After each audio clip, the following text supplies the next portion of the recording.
तो दोस्तों आज हम फिर से आपके लिए लेकर आए हैं देश दुनिया की सभी ताजा बड़ी खबरें। फटाफट एक एक कर विस्तार से आज आपको बताएंगे, तो वीडियो को अंत तक जरूर देखें। दोस्तों वीडियो बनाने में हमें काफी मेहनत लगी है, तो वीडियो को दिल से लाइक कर दीजिए। दोस्तों पहली खबर में आपको बता दें कि पश्चिम बंगाल में भाजपा का सुपड़ा हुआ साफ, 59,000 वोटों से जीती ममता बनर्जी, बीजेपी का नहीं खुला बंगाल में खाता। वहीं आपको बताएंगे दोस्तों की बीजेपी के टिकट से चुनाव लड़ेंगी कंगना रनावत, भाजपा ने किया ऐलान। वहीं आपको बताएंगे दोस्तों की दिल्ली के मुख्यमंत्री अरविंद केजरीवाल ने आला हजरत की दरगाह के लिए भेजी चादर, तो भड़के अंधभक्त, केजरीवाल को बताया हिंदू विरोधी।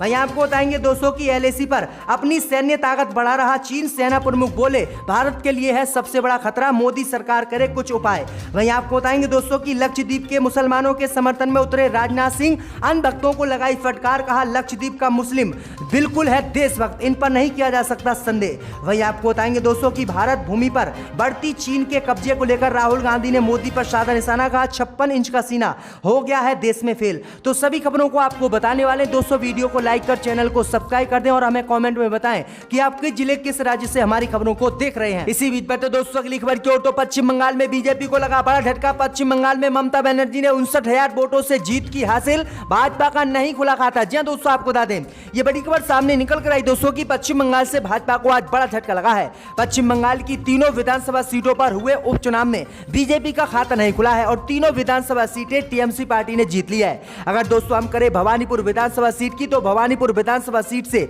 ममता बनर्जी ने 59,000 वोटों से बीजेपी उम्मीदवार प्रियंका टिब्रेवाल को हरा दिया है और 59,000 वोटों से ममता बनर्जी ने भवानीपुर विधानसभा सीट से रिकॉर्ड तोड़ जीत दर्ज की है, जिसके बाद मोदी अमित शाह की मुश्किलें बढ़ गई हैं और पश्चिम बंगाल में भाजपा का इस बार खाता भी नहीं खुला है। आपको बता दें कि पश्चिम बंगाल की तीनों सीट भवानीपुर, शमशेरगंज और जंगीपुरा में उपचुनाव हुए थे। 30 सितंबर को यहां पर वोट डाले गए थे, जिसके बाद आज वोटों की मतगणना शुरू हुई थी और सुबह से ही ममता बनर्जी के उम्मीदवार तीनों ही विधानसभा सीटों पर आगे चल रहे थे। अंत में तीनों ही विधानसभा सीट टीएमसी के खाते में आ गई और भाजपा का सुपड़ा साफ यहां पर हो गया और 59,000 वोटों से ममता बनर्जी ने जीत बंगाल में दर्ज की है। तो ये बड़ी अपडेट आ रही है। इसी बीच पर तो दोस्तों अगली खबर की ओर, तो दिल्ली के मुख्यमंत्री अरविंद केजरीवाल ने आला हजरत की दरगाह के लिए दिल्ली से चादर की रवाना, अंधभक्तों की जली। जी दोस्तों आपको बता दें कि दिल्ली के मुख्यमंत्री अरविंद केजरीवाल ने बरेली में आला हजरत की दरगाह के लिए दिल्ली से चादर रवाना की है।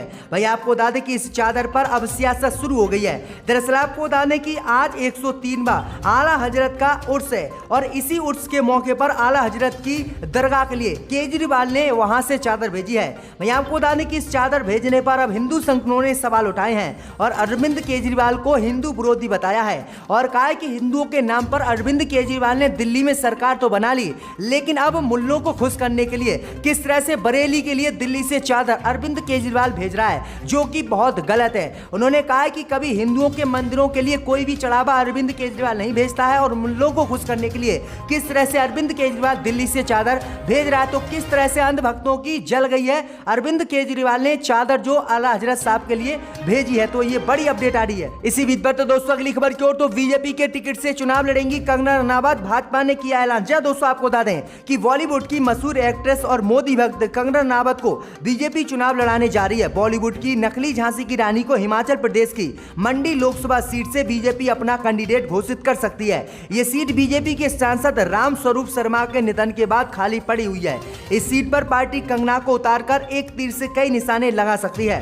दरअसल आपको बता दें कि मंडी लोकसभा सीट के अलावा राज्य की 3 विधानसभा सीटों पर 30 अक्टूबर को उपचुनाव होने हैं। राज्य में फतेहपुर, जुब्बल, कोथाई और अर्की विधानसभा सीटों पर विधायकों के निधन के बाद ये सीटें खाली पड़ी हुई हैं और इसी पर एक लोकसभा की सीट भी खाली पड़ी हुई है। इस बीच खबर सामने निकल कर आई दोस्तों की मंडी लोकसभा सीट से बीजेपी कंगना रनावत को टिकट दे सकती है और चुनाव कंगना रनावत लड़ सकती है। तो ये बड़ी अपडेट आई दोस्तों, आपकी क्या राय इस खबर पर हमें कमेंट में जरूर बताएं।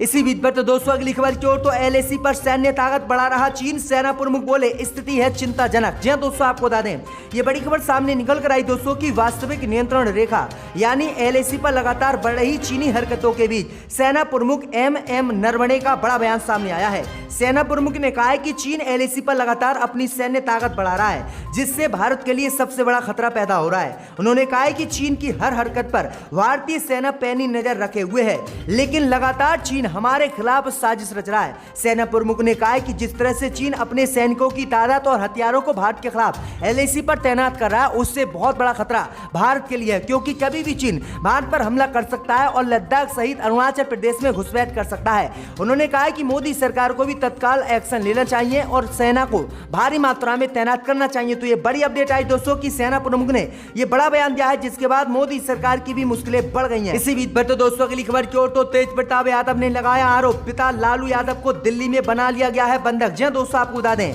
कि बिहार की राजनीति में एक दूसरे को कृष्ण और अर्जुन की जोड़ी बताने वाले भाइयों के बीच मतभेद जग जाहिर है। लालू यादव के बड़े बेटे तेज प्रताप यादव ने बिना किसी का नाम लिए आज आरोप लगाया है कि राष्ट्रीय जनता दल के ही कुछ लोगों ने उनके पिता लालू यादव को दिल्ली में बंधक बना लिया है।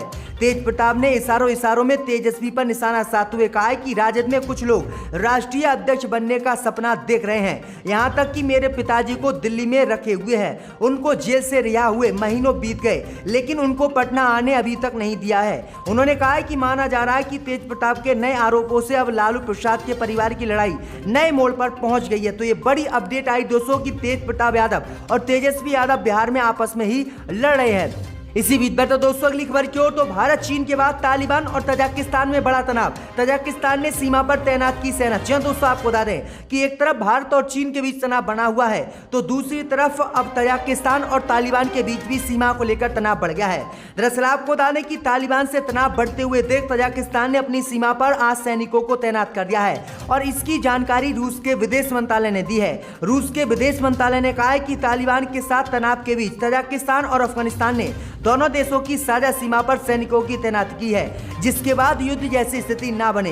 वहीं आपको बता दें कि लगातार तालिबान तजाकिस्तान पर कब्जा करने की सोच रहा है और वहां पर अपनी सेना को आगे बढ़ा रहा है। तो ये बड़ी अपडेट आई दोस्तों कि तालिबान और तजाकिस्तान में तनाव बढ़ गया है और दोनों ही मुस्लिम देश हैं। इसी बीच पर तो दोस्तों अगली खबर की ओर तो लक्षद्वीप में मुसलमानों के समर्थन में उतरे राजनाथ सिंह अंधभक्तों को लगाई फटकार। जी दोस्तों, आपको बता दें ये बड़ी खबर सामने निकल कर आई दोस्तों कि लक्षद्वीप के मुसलमानों के समर्थन में देश के रक्षा मंत्री राजनाथ सिंह उतर आए हैं और उन्होंने अंधभक्तों को कड़ी फटकार लगाई है। दरअसल आपको बता दें कि रक्षा मंत्री राजनाथ सिंह ने कहा कि दुनिया में कोई भी व्यक्ति लक्षद्वीप में मुस्लिम आबादी या अन्य निवासियों की देशभक्ति पर संदेह नहीं कर सकता और न ही कोई सवाल उठा सकता, क्योंकि इन्होंने संकट पैदा करने वाले या देश के खिलाफ लोगों को भड़काने वाले लोगों को यहां से नाकाम कर दिया है और आज तक लक्षद्वीप का कोई भी मुसलमान देश विरोधी गतिविधियों में नहीं पकड़ा गया है।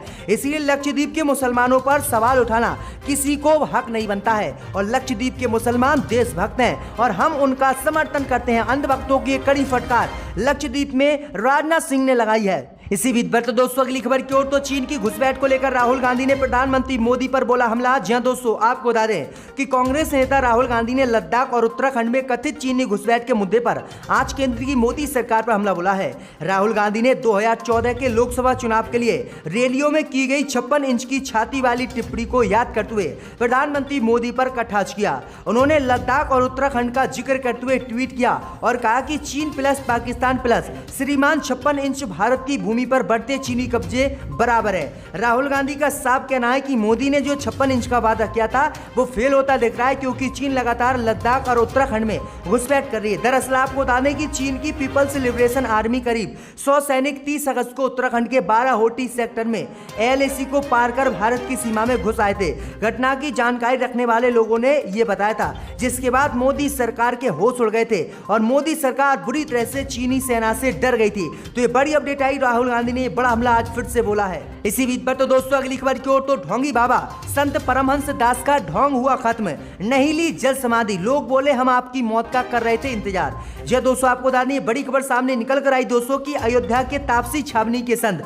परमहंस दास ने ऐलान किया था कि 2 अक्टूबर 2021 तक अगर मोदी सरकार ने भारत को हिंदू राष्ट्र घोषित नहीं किया तो वह 12 बजे जल समाधि ले लेंगे।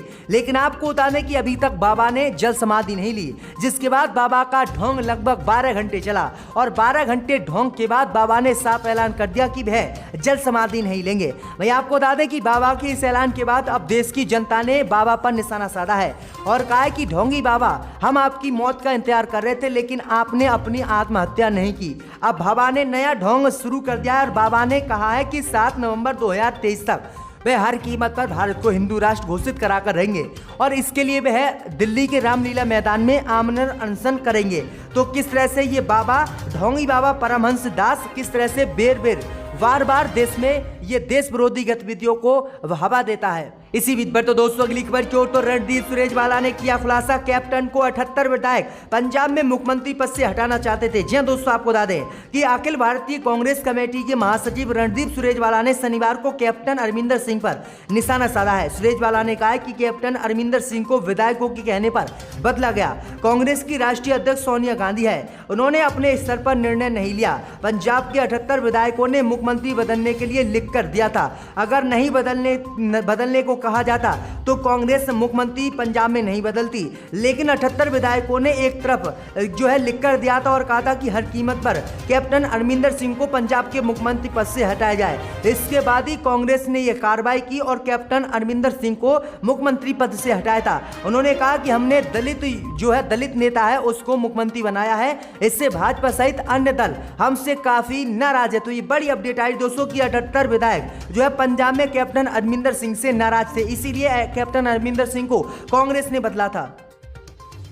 एमपी ने यहां पर